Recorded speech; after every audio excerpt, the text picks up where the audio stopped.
Hey, how you doing? This is Tom, and this is Tom's Radio Room Show. And can you figure out what this is? I bet you can't. I'll help you a little bit, and I'll zoom in as far as I can. Okay, that's maximum zoom, and I'll move it around here. Let's give you a little hint right there. And yes, the print is really that small. I might be able to read it with a very strong magnifying glass, but that's it. But what this is I got a new old radio off of eBay, and it didn't come with any documentation. So, as usual, I searched the internet, the internet is so great for finding information, especially documentation. So I searched the internet for this radio, and I found a bunch of hits. And this is from the Sony. It's a Sony radio. This is from their website, and this is their downloadable manual. So I downloaded it, and it's a PDF file. It's a protected PDF file, so you can't easily modify it. I could zoom in on my computer and I could read it. I could get it, nice big print, so I could read it. But when I tried to print it, I couldn't zoom the print. So this is what printed out. 2 pages and totally unreadable. So I thought, well, that ain't going to get it. And that was from the manufacturer's website. So I then did some more searching and found another website that has manuals, and this particular manual, they had been able to reproduce it and blow it up. So here's the manual I have now, which is, and I'll zoom in for a second, which is readable without putting on binoculars. So I now have a manual for this radio. So let's go on a little bit more. I also, let's zoom out, when I was searching the internet, I saw a reference to an article in this book. This is Passport to World Band Radio. It was a yearly book that came out, and it had, most of it is listings of stations and descriptions of shortwave stations and just loads of information for those who like to listen to shortwave radio specifically and other bands. And this came out for a number of years. And then in 2009, they just couldn't make enough money to support producing these. So they went out of business. Shortwave listening hobby kind of went down, and so they just didn't have enough subscribers to these manuals. I have a couple of them that I've gotten used, and I got this, would you believe it or not, I got this used, and it's like brand new. So there are some of these out there. Now, possibly this was a library copy, although there's no library markings on it, or whatever. So I got like 3 of these. And since this article on the internet was pointing to a review, that's the other thing that these guys used to do. They used to do radio reviews. They're not real extensive, but it kind of gives you a little insight to what the radio is about. And it said that there was a review on the radio that I just got. So here it is. Luckily, I had the particular year that the review was in. Let me get this out of the way. And hope I don't hit the keyboard and knock myself off the air. And I'll zoom back in. Again, the focus isn't that great because I'm fixed focus.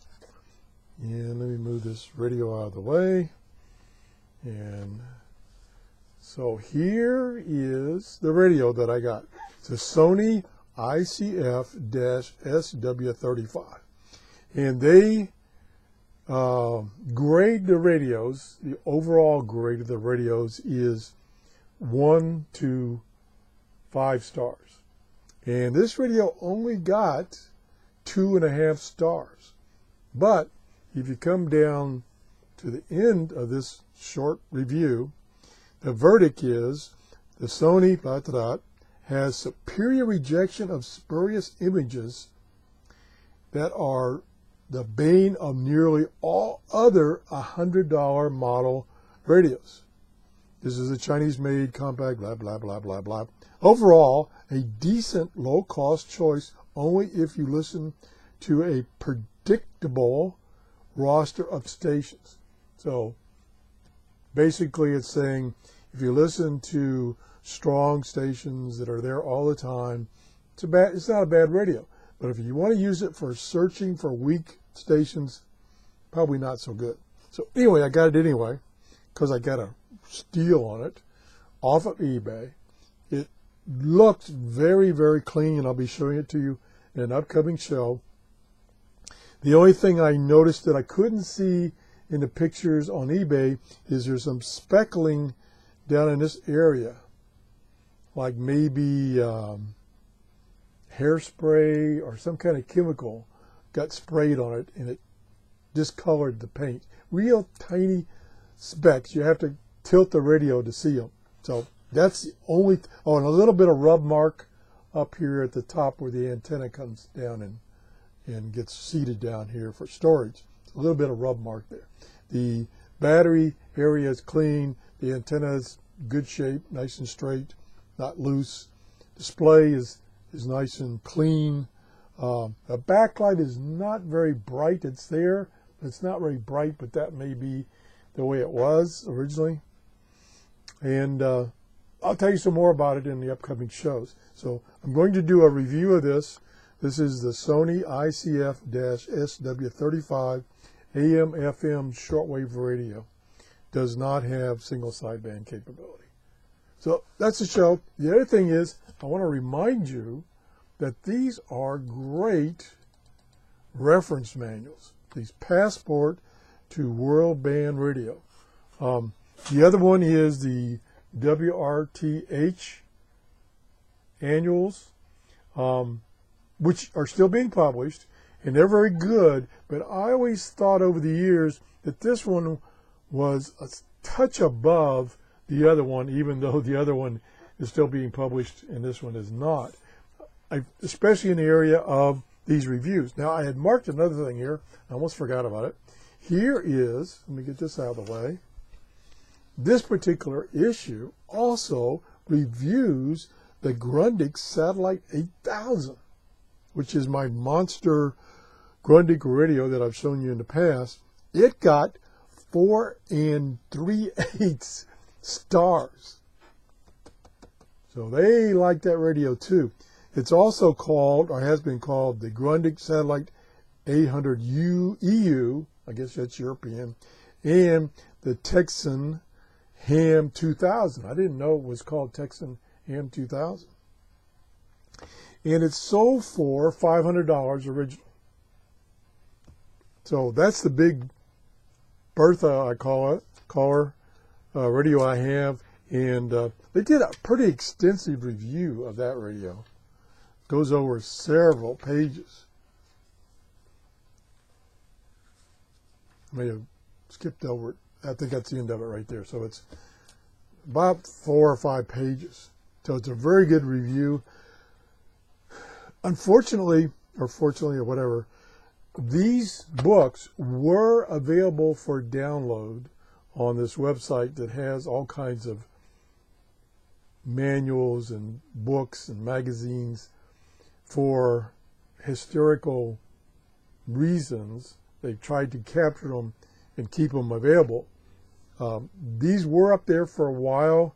I guess the author wrote them and said, hey, or the producer or somebody wrote them and said, those are copyright, you got to take them off. So they immediately took them off.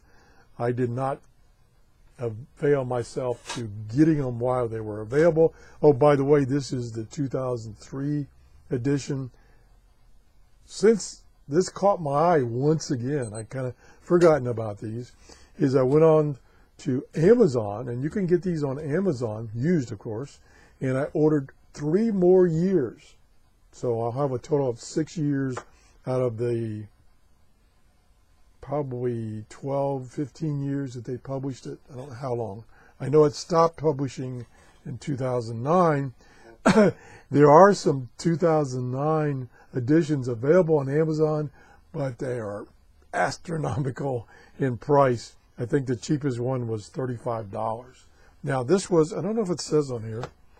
Yeah, these originally sold for $20. That's what they sold for. So that one, which is the last issue that was published, the 2009, is going for some big dollars. These other ones, you can get them, and this one I got, you can get them for 1 cent. I got this for 1 cent. It's like brand new, with $3.99 shipping. For $4, I got this. Some of the other ones I had to pay $1 for, but that's the maximum I paid. If you're looking for older books, used books, Amazon is the place to go. They have, and of course they are being advertised by other sellers, not Amazon, other book sellers, and there's a wealth of books out there. I purchased probably 200 books through Amazon in the past 4 years, not only on this subject, but on other hobbies that I have, like gardening and stuff like that. So that's a great place to get used books. You can also get some good books, high quality, like to say this looks brand new, off of eBay. And what I do is I have about 4 or 5 sellers that I've gotten a bunch of books from. Their books have always been outstanding used books in either very good condition or in brand new condition. And so I monitor them both on Amazon and on eBay. So that's a good place that you can get some books. So anyway, I've got this radio, and I've got a surprise for you as far as the shipping. The gentleman that sold me this radio did well, let's call it interesting shipping. And it was good. It's not bad. It's a good thing, but it's really interesting, and I'm going to show it to you in the upcoming show. So if you enjoyed the show, please give me a thumbs up. Thanks for watching. Boy, it's getting a little cool here in Florida. How about you? You getting up, or somebody out there in Colorado that's getting snow? I know people complain about bugs in Florida, but at least we don't have any snow. I'll see you guys. Bye-bye.